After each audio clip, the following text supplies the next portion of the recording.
Howdy. My name is Derek William Sturm, and this is my book, Will of the Wisps.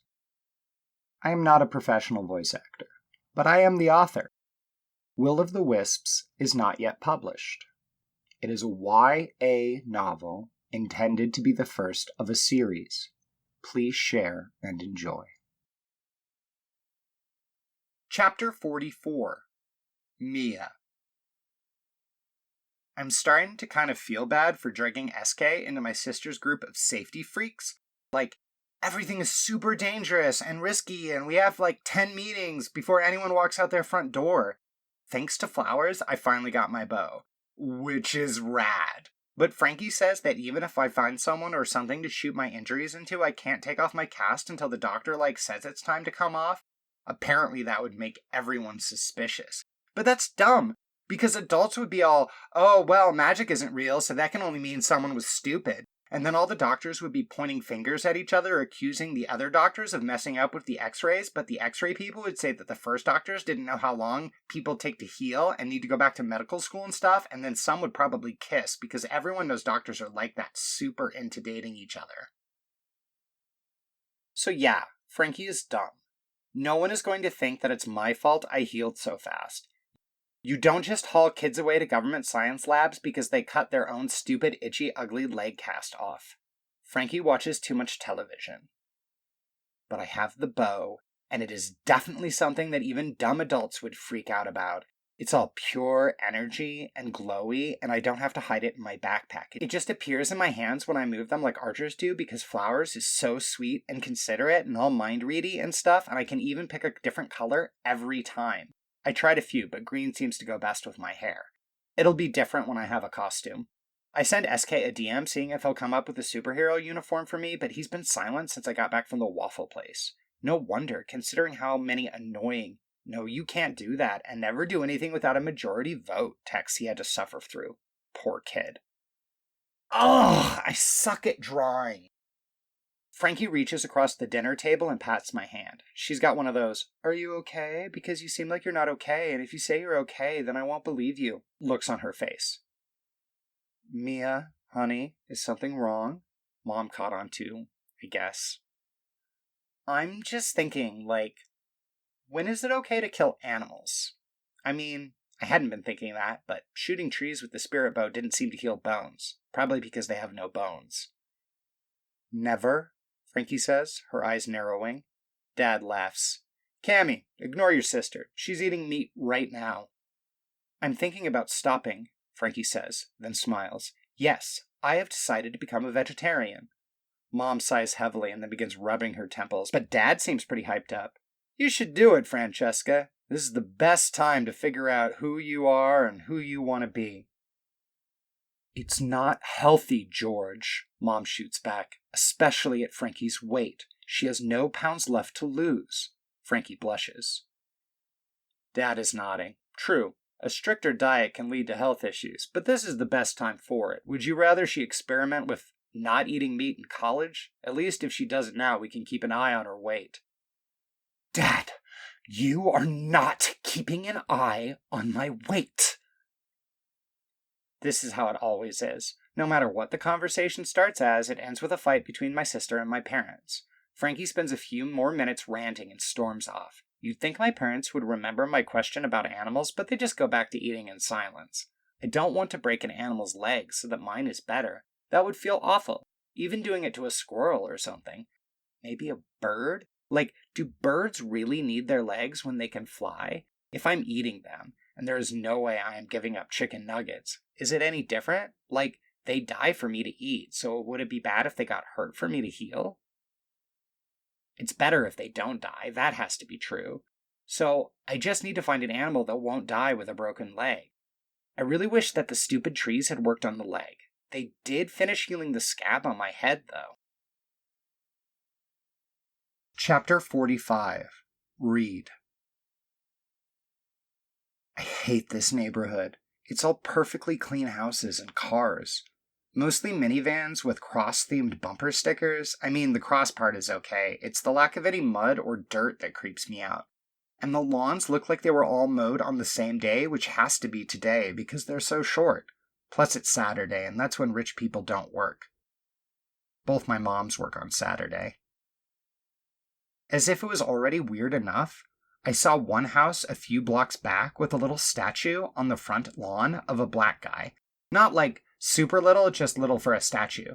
3 feet maybe? I thought it was a child at first, but when I leapt over from across the street to have a closer look, he seemed to have more adult features. If you can call giant cartoonishly red lips adult. Dude looked like a clown. Plus he was wearing like super old clothes and carrying a lantern. I mean, the clothes weren't old, they were painted on, but clothes from a long time ago? The whole thing looked old now that I think about it. I'm on the roof watching Mindbreaker's home. That's what we named him.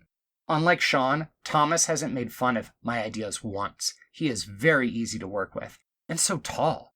But I have to concentrate, so I don't miss any signals. It's hard because my eyes keep darting down to the 3 boxes of donuts on the roof next to me. When I was on my way here, I spotted the Thrift Mart guy dumping them in the garbage behind the store. I'm sure they're stale and gross, but I nearly collapsed when I shifted back to my alter ego after my last night of patrol. The hunger is getting bad. There's only so much I can ask my moms for, food-wise, and heroes don't steal. So I need to get used to eating out of dumpsters, I guess. I can see Thomas. He's 3 blocks away in a church playground, as we planned. His job is to shoot Mindbreaker when he comes out of the house, which doesn't seem very Batman, to be honest, but Thomas said that we couldn't just tie him up and call the police because then he would use his power on the police and come after Mia and Franky. It won't be me. I won't be killing anyone. Thomas says that I still get to be the hero, and he will just take care of the stuff that needs to be done, like the Punisher.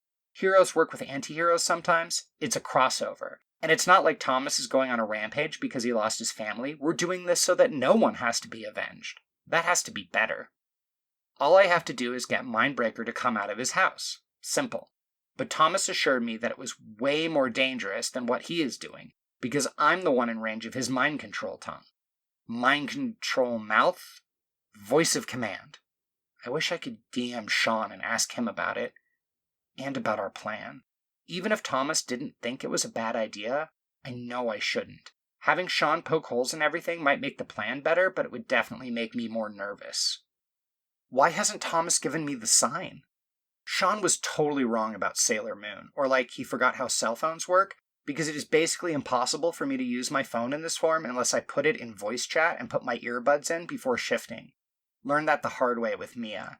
And then the whole stealth thing is meaningless because earbuds do make some noise, so my phone is on silent laying on top of the donuts. Thomas will message when it's go time, but I can't send anything back without turning into my alter ego and cramming my face full of donuts to avoid passing out from hunger. I can't even speak in this form because I ask for stupid telepathy. And I never thought to ask for a range on that ability, so I'm stuck with 20 feet and a few inches. It was fun testing it, though. I'm so glad I decided to trust Fearless. I can picture the crossover cover. Stygian Knight X Fearless, Domain of the Mindbreaker. Chapter 46. Thomas. Is it strange that I always expected to be here? I think maybe every dude half thinks he'll wind up crouched in some bushes, heart pounding, slowly twitching each muscle in his tensed body while the world slows down. Because the world has become an honest-to-God war zone, holding a gun, knowing he'll have to use it. Funny thing is, I used to play here as a kid, this exact neighborhood. We'd run up and down the streets and alleyways all summer. I'm pretty sure I remember which fences are jumpable and which are dead ends. I may have hidden in this exact spot, in this exact playground, wielding a water pistol or some other type of toy. We didn't even use water, you just needed something to point while yelling, "Bang, bang, I got you." "This is it, men. This is what we've trained for," I whisper to myself, giggling. Of course, my heart is not pounding, and my hands are not sweating. That kind of thing doesn't happen to me anymore. But that's not the weird part. Oh no, that honor goes to my... what do they call it in the movies? That thing that picks you up is called evac, I think, but I have no idea what they call the people that drop soldiers off. Well, I got dropped off by a magic robot ninja. Carried by a magic robot ninja would be more accurate, The kid just kind of tucked me under one arm while he leapt from rooftop to rooftop. Reid is insane. I smile just thinking about the little dude. I can almost make him out now, a shadow slightly darker than the overcast night sky in the background. He pretty much planned our whole operation tonight, which is good, because I am absolute ass at strategy. Kinda always had Luke for that. Well, Lukey, sorry to tell you, but you've been replaced. Reid knows which way the wind is blowing. I switch on my aura and all sound vanishes. A few barking dogs, bam, gone. Oldies radio station from the next house down, gone. Even the wind, which is unbelievably loud to my ears now that I know what true silence sounds like. I can see the branches of a nearby maple, already stripped by October, moving lazily in the silence. And it's all mine now. Reid's idea. He took it from a Dungeons and Dragons spell, but said we should call it an aura since I can put it up for as long and as often as I like. I just wish it was bigger. Reid wanted 20 feet, just like in his game. I wanted more because the bigger the aura, the easier it would be to get close to Creepy Hot Dog Man. Barker had other ideas. I mean, it was a fair trade. We already knew how much that little fairy wanted the ability to hear, courtesy of Amber's pet. But for 50 feet of silence, he wanted my ability to hear anything more than 50 feet away. That was not acceptable. I figured I needed at least 300 to drive a car in traffic, so we settled on 12 feet and a few inches. Who knows how Wisps calculate anything? I got 12 feet of aura, and Barker took my ability to hear anything more than 336 feet away. Guess I'll have to shell out money for better seats at concerts. The dark shadow on the roof moves. Reid's probably getting nervous. Still, though, badass for a 13-year-old. I wish Luke was here. He was always on my team when we roamed this neighborhood with squirt guns and foam ball grenades. But it's different now. I'm different now. Reid and his plan can wait. I pull out my phone and message Franky. I want you to be my girlfriend. Officially. She responds with a gif, some actress from some show I've never seen dancing. The old me would have agonized over the meeting, dreaded even a hint of vagueness, but the new me slides the phone back into my pocket with a grin. Maybe I am in love. 12 feet won't cover the distance to our target's door. I'd have to be on his front lawn for that, and Reid talked me out of getting that close when we have no idea what other powers he might have traded for. But it will more than cover the sound of any gunshots. We tested it. Practice shooting, too. I admit it took me a bit longer than I expected to get back into the groove, but so much of marksmanship is nerves, and I have nerves of steel now. The heart of a sniper. I won't flinch, I won't startle, I won't miss. My phone vibrates. Without sound, it's like being tickled. I decide to let the mission wait a bit longer. It's Franky. We should hang out. Later? Later? It's nearly midnight. Can't right now. WTF, Thomas? You asked me to be your GF and then blow me off? I have to stop him. For you and the others. Thomas, you're scaring me. Don't be scared. There's no reason to. Fear is worthless. Trust me. I got lucky. There's no other way to see it. I wasn't being smart. Luke is smart. Reid's smart too. I'm a dumbass. Always have been. But I made the best trade first off. 2 powers for the price of 1. And because I'm not scared of trading like everyone else who listens to Luke, I got the power to protect all of them. They'll understand once it's over. One more look around the neighborhood confirms no one is out walking around or taking out their garbage. Reid has a better view, but he knows to check before we start. I just need to signal him when I'm ready. I switch the safety off my dad's 9mm and pop up the app that I can message Reid on. Franky sent me a few more DMs, but I can check them later. I send the signal. Reid's shadow stands erect. I can't see his head swivel, but I know he's doing a final recon. I level the barrel of my gun at the front porch of... What was the name Reid used? All right. Mindbreaker's house, and start breathing very slowly. This dude on YouTube said it was important to exhale when pulling the trigger, and it seems to help a lot. Against tin cans, anyway. His speed is unbelievable. Even knowing where he is and where he's going, I barely track him. If Reid's magic body wasn't pitch black in the direct light of the street lamp, I would have missed it. Reid lands heavily on the sidewalk directly in front of Mindbreaker's house and pushes off in less than a heartbeat. Time slows down. I catch the twitch of a curtain from the house across the street as I begin to inhale the breath that I will exhale when pulling the trigger. The kid shoots forward like a cannonball. If this was a movie, the asphalt would have cracked under him. Maybe it did. I have to keep my eyes on the porch. The front bay window shatters as Reid explodes through it. I can't hear the glass break from within my aura, but I can see it begin to rain on the lawn like confetti sparkling in the reflected streetlight. Without the noise, I can almost believe a firework went off. The second window goes, this one along the side of the house and no more than a half dozen feet from the first. His plan was to jump straight through and be out of the house before Caleb could speak. Looks like he succeeded. Badass. Something is wrong. Reid isn't standing up and running. He was supposed to run back to the front from the side window, back to the front so the target would chase him and try to talk to him. But Reid's magic robot ninja body is on the ground.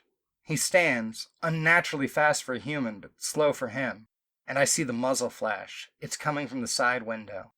I can't hear it because of my aura, but I get the impression it's not the first shot. The bullets are clearly hitting him, unable to pierce his armor, assuming he wasn't lying about being bulletproof. But the force of the shots are pushing him across the yard and into a chain-link fence. They're pinning him there. Just the force of them. Forgetting to hold my breath, I start running forward.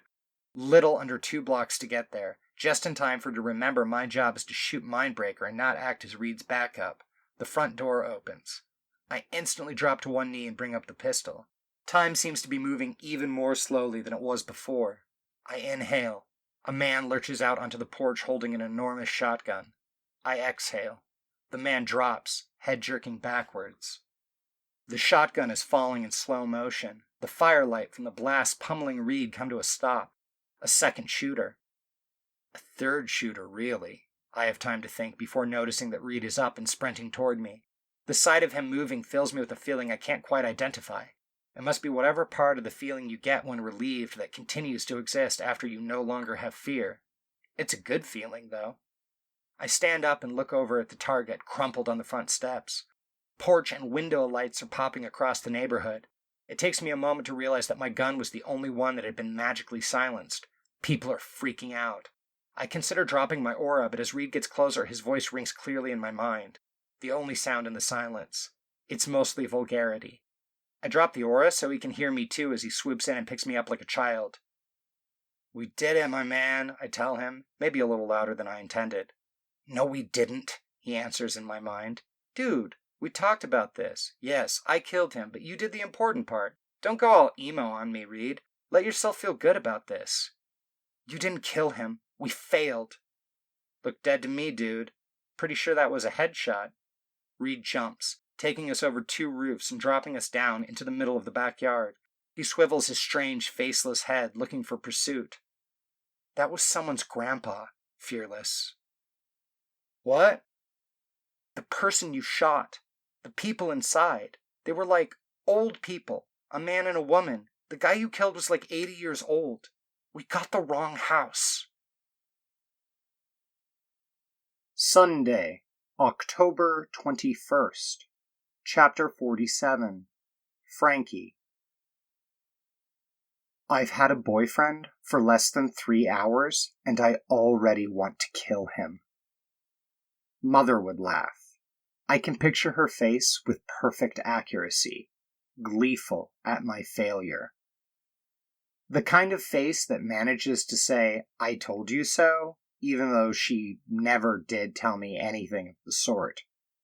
A face gloating about knowing how men are and how I am and how everything is going to turn out because me and my life is not special in the slightest.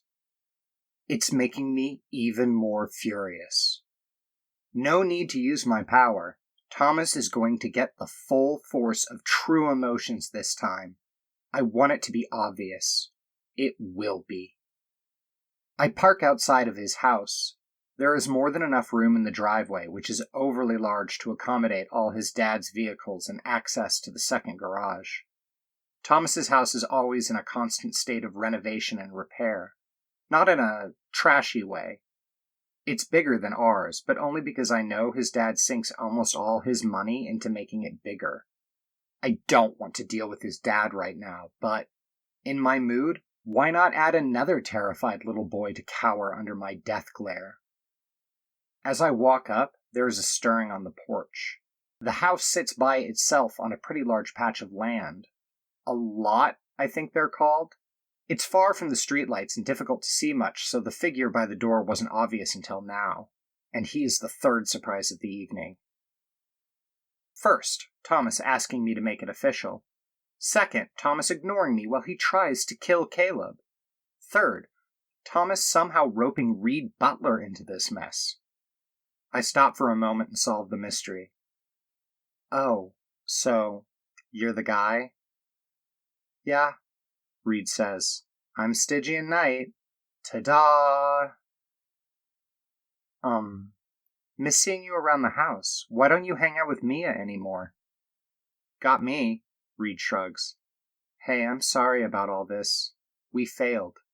Realizing that my genuine anger has faded into surprise at seeing the boy that Mia used to run around with in grade school, I close my eyes and concentrate on bringing it back using my magic. The porch door bangs, and I open them to see Thomas Hurin. He doesn't look the slightest bit ashamed of himself. Hey. Do not hey me. God, I sound like my mother. You broke the rules. Both of you. You can't just go off and plot murder, make new trades, and stuff. Can't you see how you put all of us at risk? Thomas's eyes droop in a very satisfactory way, and Reid puts his own head between his knees. I notice there's an empty jar of peanut butter sitting next to him and a nearly empty bread bag in his hands. He pulls out the last 2 slices and starts chewing them silently. Where's your dad? I ask, suddenly worried about all the things I'd been saying out loud. Did I mention anything that made it obvious wisps were real? Would talking about wisps be worse than mentioning murder? He went to bed, Reid says between mouthfuls of bread. His eyes narrow. Is he angry too? Thomas told him to go to bed, and he did. What? Okay, you need to relax, both of you. Do not tell me to relax. It's not mind control, just a small thing I traded for with Barker. Who? Barker is the name I gave to the wisp with the deep voice, Reid explains. Yeah, that one. Thomas moves forward to embrace me, but backs off when he sees my eyes. He shrugs and keeps talking. Like a week ago, he gave me the power to be trusted by my dad. Just him. It's not like I'm running around turning strangers into zombies. I can't even tell my dad what to do. He just trusts anything I say. Bullshit, Reid spits at Thomas before turning back to me. Fearless told his dad he'd feel better if he went to bed, and he just walked upstairs, which, he was pretty angry about me being in his house, and he said... Reid trails off. Yeah, sorry about that, dude. My dad's a racist. I didn't think he would say that word in front of an actual, black person, but sorry.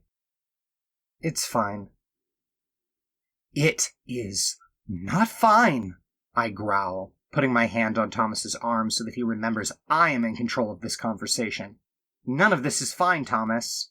How many trades have you made without consulting the group? 2? He grins, which he quickly lets drop from his face as he apologizes again. Reid is 14, Thomas. 13, Reid corrects me, but I got a birthday in December. I just wanted to protect you. So did Reid, you and Mia. We couldn't wait. You understand. I can't hold back anymore. I draw Thomas into a hug and tuck my face between his right arm and his chest. I will not cry. I will not cry. Reid up, I order, and then awkwardly pull him into the hug as he stands. He smells like peanut butter. Tell me what happened, I order them, not letting go. Well, there were more people in the house. Not you. I'm still mad at you. Reid, talk. I'm not crying. Definitely not crying. Fearless texted me and asked me to meet up. He wanted to do it alone, Franky, I swear. He just wanted me to bring Barker. But I saw some flaws in his plan, so we got him another power to take out Mindbreaker, and it seemed to work better as a team, which ended up being right, because if Fearless had gone alone, he'd have been totally shot by the zombies. Okay, I figured out Fearless and Mindbreaker. Not cute, by the way. Explain zombies. Mindbreaker had guards set up in the front, like with guns. I nearly collided with this old lady, and she just opened fire on me with some sort of pistol, but, she also had a big rifle on her back. And then this other dude was at the door with the shotgun, and Fearless, we figure they were the Austin guards. Thomas finishes. How many? I whisper. And you know what? I am crying. Happy now? Zombies? Reid asks. I don't know. Do I have to keep doing this? I release him from the hug. Yo, SK, you still hungry? Thomas asks. I'm completely buried into him now. I don't have the energy to be angry. I dig my face deeper. A little. Just go eat whatever you find in the kitchen, man. Thanks. I can hear Reid open and close the door to the house.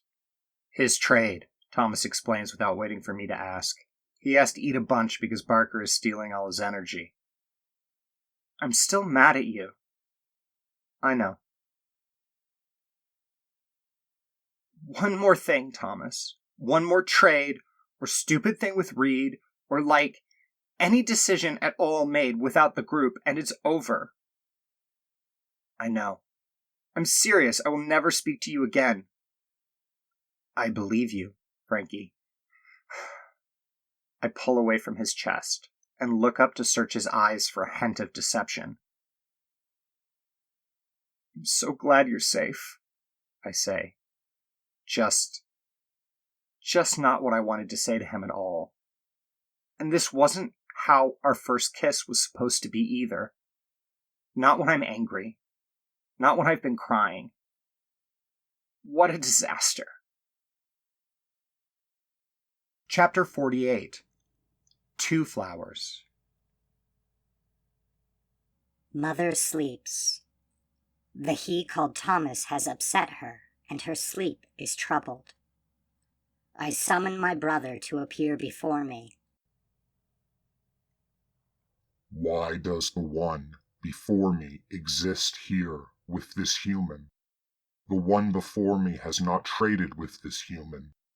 The one before me has done barely any trading at all. I am called 2 Flowers now. I received a name without trading for it. Humans possess the power to give freely, without setting a price. It is, I think, a power greater than our own. This one has been given a name. It is nothing special, the power of naming. The human Reid and the human Thomas call this one Barker. It means nothing. Then I shall call you Barker, and you shall call me 2 Flowers. This one will submit to your ignorance, 2 Flowers. For now. You must not trade with humans, my brother. They have added rules that must be obeyed. Our sister obeys them, as do I. You shall allow the humans to decide trades as a group via their voting ritual.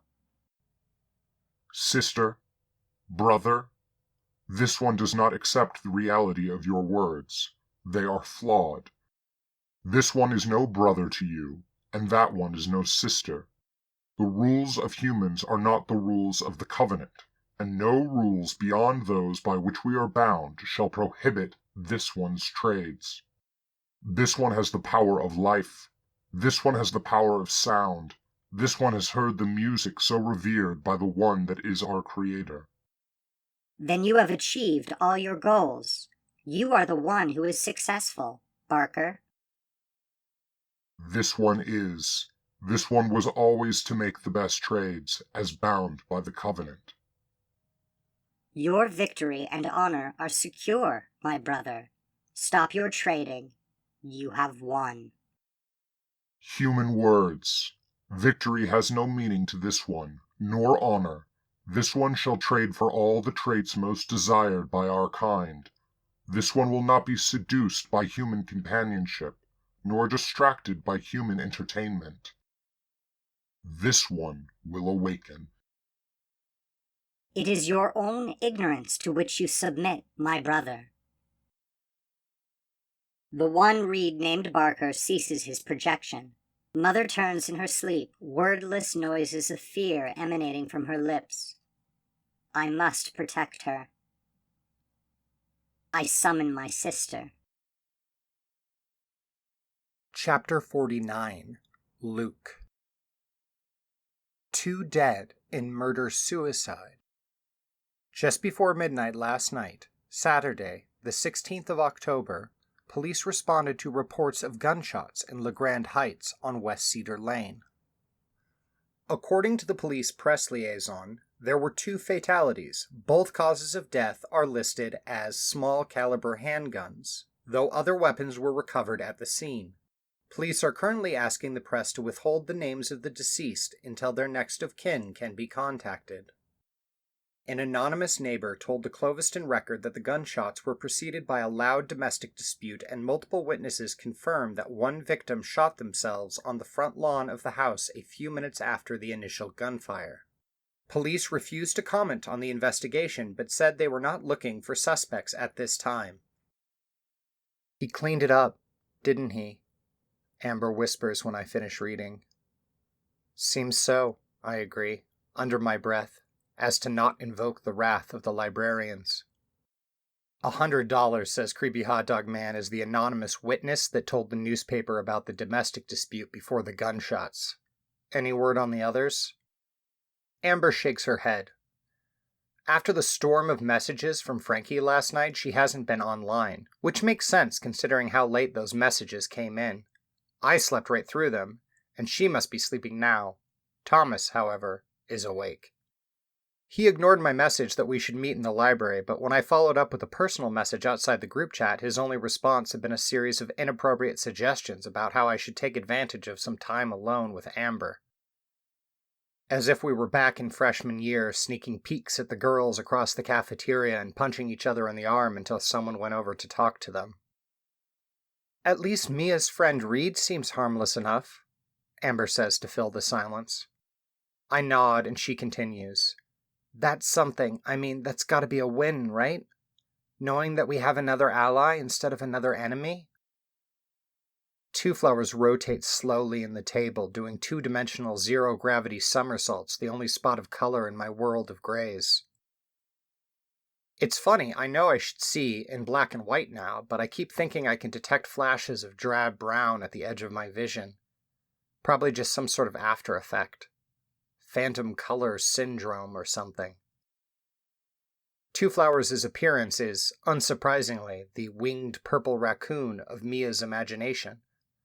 He looks the way Poco should have looked, which led to some intense confusion and loud arguments when I first told the others, but, as Two Flowers explained it, Poco hadn't been lying about humans seeing wisps as they wanted to. The trick was which human you were talking about. Poco appeared to me as the Lady of the Lake because that was how I imagined fairies to look, and I had been the one to make the last trade with Poco, the trade to see her. Two Flowers appeared to me as Mia's flying purple raccoon because, at the time, he had made a trade with Thomas, whose only reference to the appearance of wisps was the description that Franky had given us. Well, to be accurate, Thomas had originally added bright pink freckles for the ones that Poco had taken from Mia. But now that Two Flowers has traded with Mia, the freckles are gone. She kept the raccoon form because I had already told her, and everyone else, how Two Flowers appeared to me, but I'd never mentioned the freckles.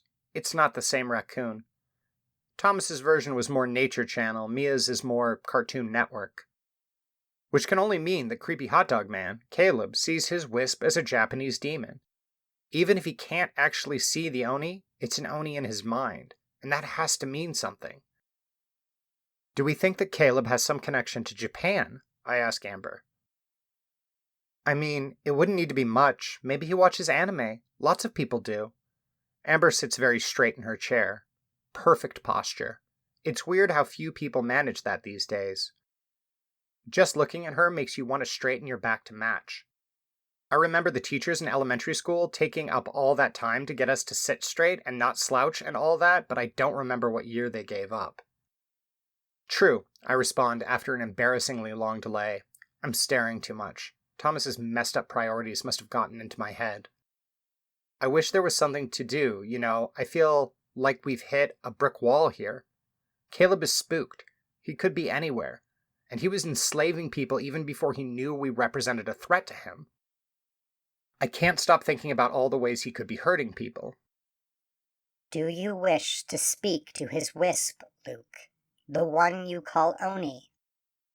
When Two Flowers speaks now, his words appear in two-dimensional thought bubbles above him, as if he were a character in a graphic novel. Most of the time, they're too fast to read.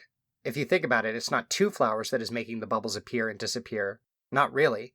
It's my own mind, hearing his projected thoughts in my brain, then supplying them as visualizations because Mia's mental expectation was that they should be there. And Mia can't even see them. Amber sighs and puts down the book she's been skimming. Something about traditional witchcraft and enchanting people to do your bidding. I already knew it was a dead end from her commentary. The author was very much of the opinion that witchcraft was a false accusation bolstered by a need to uphold patriarchal power systems of Western civilization, not a reality. I say we risk it, she announces, holding up her hand to vote. I think that's a bad idea, Amber. We know wisps can form special bonds with people, and we don't know how this Oni feels about Caleb. But we need answers. She's not really arguing with me. If anything, she's pouting. The whole situation is just so frustrating. Maybe we could practice first? She offers. How would that work? We ask Two Flowers the questions we want to ask the Oni, and he can respond in a way he believes the Oni will respond. Like when you roleplay talking to, a conversation you are scared to have. It's worth a try. Two Flowers, do you know why you appear as an Oni? I start. The Wisp is thinking. Like, his thought bubble pops up with an ellipses in it. Seriously, did Mia actually imagine that would happen when he was thinking? Or is there some sort of cosmic form that exists for cartoon characters and thought bubbles that Two Flowers' appearance has to conform to? Wisp telos. What would Aristotle say? This one is viewed to possess the qualities of the appearance you reference. Did I do that right? I believe the one you call Oni would refer to itself in the words preferred by Barker and Poco. I look over at Amber, and she has her phone out. Moments later, she's reading. So the name derives from hidden, or to hide, which checks out because Caleb can't see it. They are also supposedly giants, but Caleb must not know that bit if you saw it as human-sized. Child-sized might be more accurate. Right, so Caleb doesn't know them as giants. That should narrow it down. They're cruel, immortal, eat humans, have magical powers, emit like an aura of fear, and, this is interesting, are seen as foreign because, I guess they came to Japan from China? Fear? Is Caleb afraid of his wisp? You are afraid of my kind, Luke. Why should Caleb not be? True. Also, ouch. That was below the belt, Two Flowers. All right, Mr. Oni. What powers did you trade to Caleb? I do not know. Amber smiles. Two Flowers, what trades have you made? Can you list them? I cannot. Her smile disappears. Why not? I do not desire to do so. What Amber cannot see, what I can see, is that Two Flowers has stopped spinning. The purple raccoon in the table has curled into a protective ball. We are probably hurting it with these questions. And the second Amber finds out, she will put a stop to it. I need to move quickly to follow up on my hunch. Two Flowers, I would like to make a trade. What is the price to be able to know the details of the trades a person has made just by looking at them? You don't want to make that trade, Luke. I do. Two Flowers pulls himself tighter into a ball. He might be shivering. What is the price? It sounds like it might be very high. Please tell us how much it will cost me. Ask for a different trade, please, Luke. Okay, what would I need to trade to know the rules which Wisps must follow when making trades with humans? Two Flowers has no response to this. There are no thought bubbles with ellipses, no spinning in the table. He is still and silent and hiding his face from me. Amber catches on. What is going on? What did you do to him? Chapter 50, Amber. I can tell by Luke's sheepish expression that he did it on purpose. I should have realized sooner. He had been staring at, I can only assume, Two Flowers for the last few minutes with a look of intense concentration. Tell him that he doesn't need to answer your question. I snarl at him in my best impression of my mother when Eric is tracking mud into the house. I don't need you to answer the question. Thank you, Luke. I am sorry. Two Flowers is still here. He's not. I don't want to think about it. Well, what I had been thinking about. I concentrate on breathing instead, hoping the rhythm will distract me. It doesn't. What if that's what kills Wisps? What if, despite all Luke's failures, he stumbled upon the grim truth that they can be killed with the wrong question? I don't think you need to worry about that, Mother. Though I find myself similarly concerned. There is much about how my kind ends that is unknown to me, and I do not desire to die. Luke touches my hand and quickly pulls away as if touching something too hot. Good. I hope I burned him. His expression, genuine fear and concern, makes me feel a little better. Then he turns and looks back to the center of the table. Don't apologize, Two Flowers. I'm the one who should be apologizing. I cough and Luke takes the hint.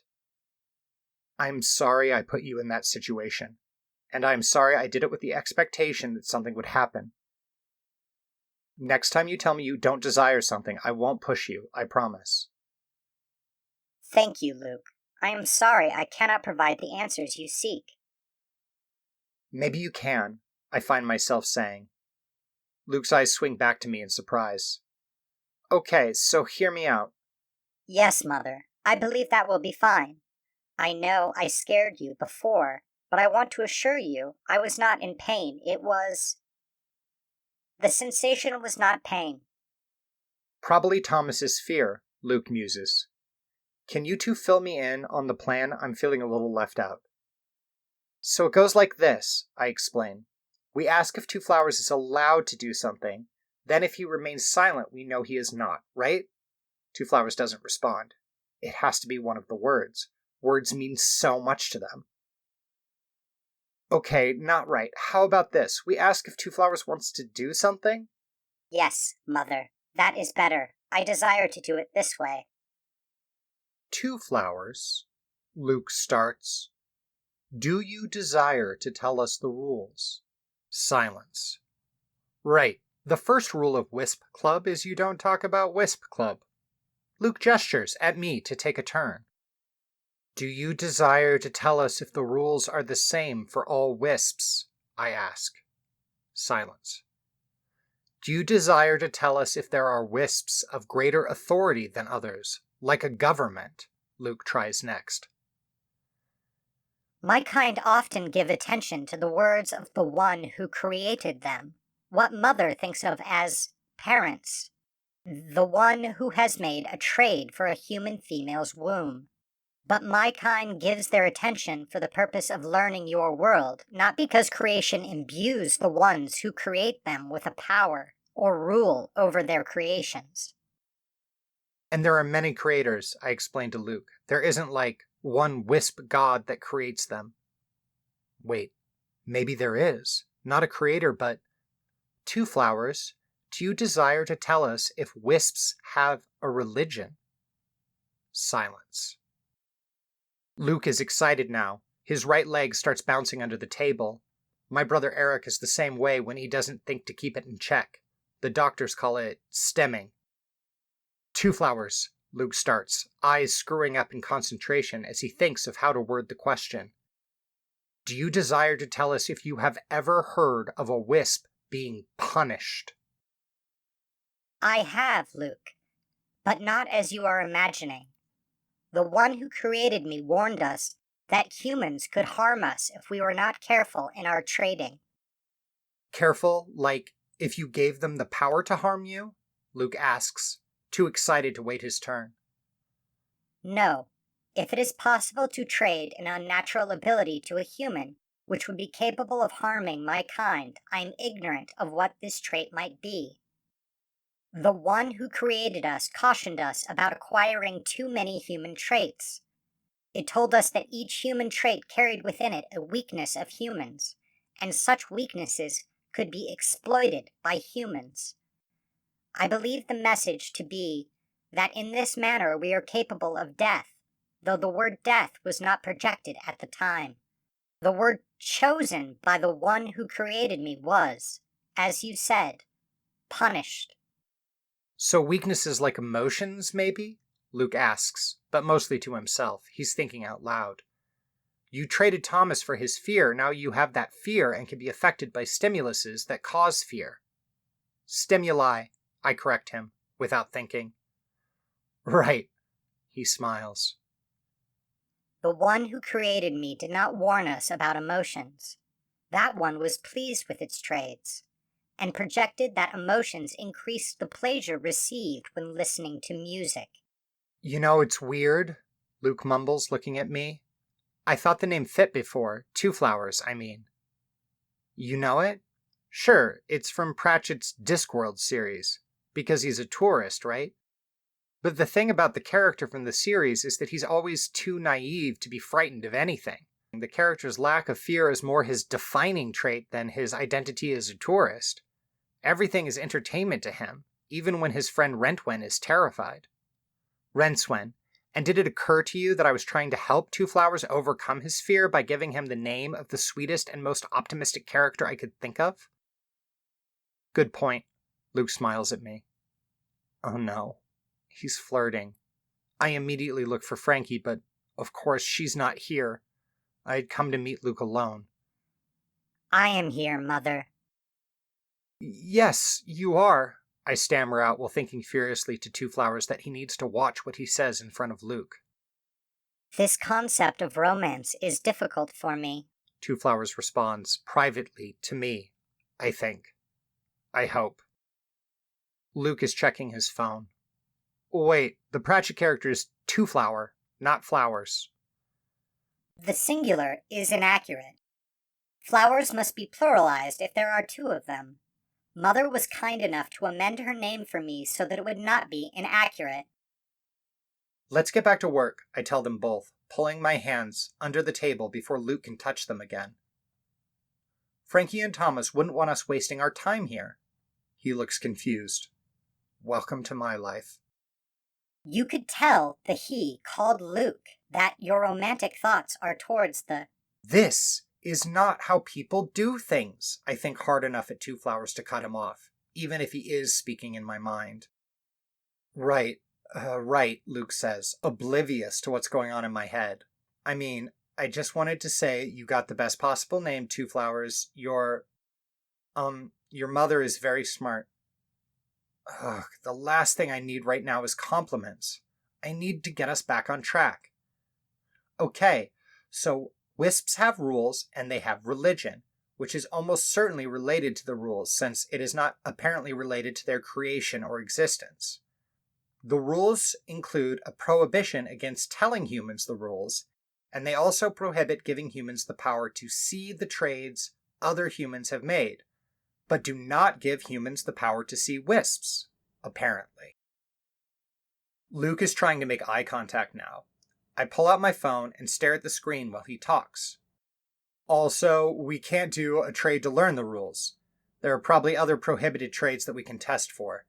Two Flowers, do you decide to trade me the ability to identify who has made a trade just by looking at them? I do not desire this trade, Luke. My desires lie elsewhere. I groan. You've just listened to Part 7 of Will of the Wisps, Chapters 44 through 50 of 108 chapters. The book is finished. but the audio is in progress. All of it will be on this channel eventually.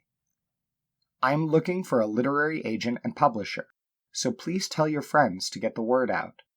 If you are a literary agent or publisher, please contact me at this channel. It's just me, so I will get your message. And finally, go nuts with comments and criticisms. Help me make it perfect before publication. Thank you.